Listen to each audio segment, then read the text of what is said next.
Thank God for Advil on Sunday evenings. The Monday morning, everything he said is I don't know if everything, but a lot of what he said was true. It was fun that day. He didn't go easy on me. Thank you, National Board of Review. Thank you, Annie. And thank you, Ron, for being here. I love films, as so many of us in this room, if not every single one of us do. They played such a huge part of my life. Ron Howard's body of work has played such a huge part of my life. And obviously, yeah, we start to run. Obviously, you know, the work in the last 10 or 20 years has been so lauded. There's been Oscar nominations and Oscar victories or winnings or receptions or whatever we call them.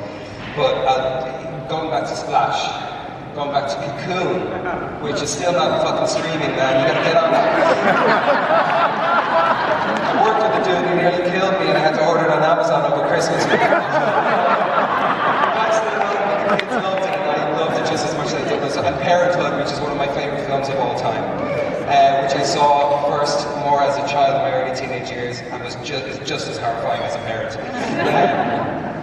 And then the first time I ever had experience of a film set, of a working, operational film set, was I was walking down the street in Dublin. I was about 14 or 15, and I was walking on the, it doesn't matter, I'll keep it there, the Liffey, by the River Liffey anyway, and I looked up, it was night time, and the sky was illuminated. There was two huge cranes and floodlights shining down on this part of the city called Temple Bar, and I crossed Parliament Street Bridge, and I took a left, and I went up, and a policeman stopped me, and I said, what's going on? He said, they're shooting a movie. I said, what's it called? He said, Far and Away. I said, who's in it? He said, this fella, Tom Cruise. And I watched for about 20 minutes. I just watched the hive of activity, the hub of activity, and even though I didn't know what I was looking at or who was doing what, the sense of purpose and the excitement was just palpable. I didn't think in that moment I'm going to be an actor. But film, as always, E.T. is the first memory I have of being in the cinema. I was with my Uncle Tommy, and we went to the Savoy Cinema in Dublin. I don't know, I was 6 or 7, and clap for the Savoy Cinema in Dublin. I don't know if to this day, I'm 46 now, if I've ever felt the euphoria and the joy that I felt in the moment where Elliot and his pals are cycling down the street. It looks like they're boxed in by the feds and the cops. E.T.'s in the basket, all wrapped up and gorgeous. He closes his eyes. They take flight to the soaring sound, to the soaring sound of the dominating score. I swear in my life I have 2 children, and the most proud and happiest moment of my life when both my boys were born. I cannot honestly say I felt more euphoria.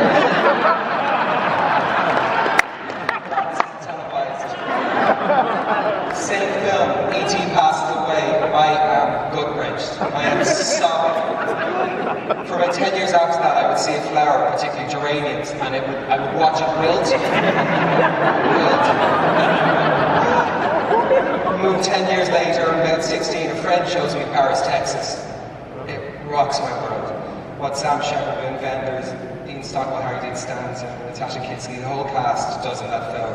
It was the first time I'd ever seen a film stare into the deeper, darker recesses of human feeling and the human experience and actually find beauty and forgiveness there. It rocked my world. It was a game changer. I say all this to say that even now, 25 years later making films, I pinch myself that I get to work in this medium. I pinch myself that I get to collaborate with people I've gotten to collaborate through the years. It must be like being a child and falling in love with the night sky and falling in love with the stars, the endless stars, the constellations, and growing up only to be an astronaut. And I'm not conflating actors with astronauts. Let's be clear on that. Just that when something takes a grip of you at such a formative stage in your life, the way film took a grip on me, and the way it allowed me to understand the context of emotions. So I wasn't just experiencing what I saw in my family home. I wasn't just experiencing the shit that I saw in my school. I was seeing so many different lives represented in so many different ways. And collaboration, I mentioned earlier, we hear that word a lot, and it is the cornerstone around which films are made. Every artist has to learn to collaborate. Learn if they don't lean into it instinctually, that is. And even an artist who's on their own, in a studio with an easel and a canvas, they have to collaborate with themselves, collaborate from the Latin lavorare and call with, they just have to work with themselves, they have to work with their own shadows, their own light, they have to work with their fears, their hopes. But I, of course, speak of an external collaboration, and there's nowhere in the world where the spirit of collaboration is more prevalent than on a Mark on a film set. And make no mistake, he's the captain of the ship. He's the captain of the ship. He has a dogmatic pursuit of truth.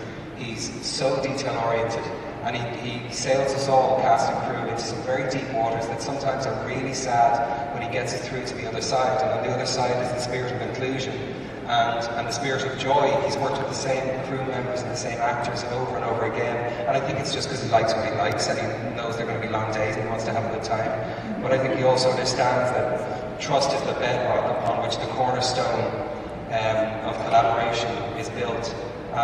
Kerry, you're so extraordinary. You are just such an extraordinary actress, and you're the heart, for me, for my money, which is worth whatever, you're the beating heart of the film. You really are. After 20 years of extraordinary work, Kerry Condon, to see you get the acclaim you're getting now is such a balm for my heart, and I'm just working with you every day, playing your brother Boric was just an absolute joy and a real challenge because you're just 100% honest 100% of the time. It's tiresome.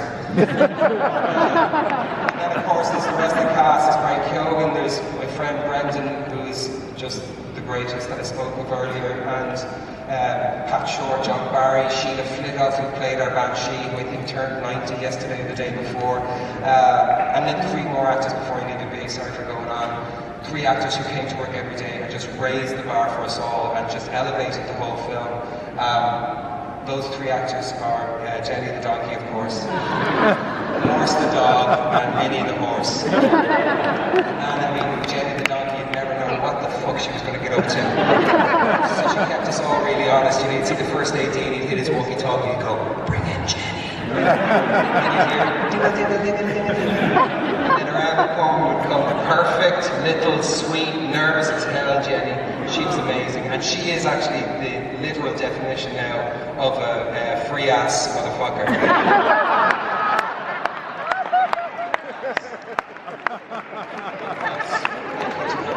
Because I don't really think it's a stealing joke. They purchased her, you know, you shouldn't be able to buy any living thing, of course, but they purchased her, the production did, and now she lives free, just enjoying an early retirement, and that's awesome. Thank you, National Court Review, thank you, Searchlight, thank you, Film 4, Martin, you're just the greatest writer and the greatest person to work with. I love you so much, man, and thanks for being here. Thanks, man.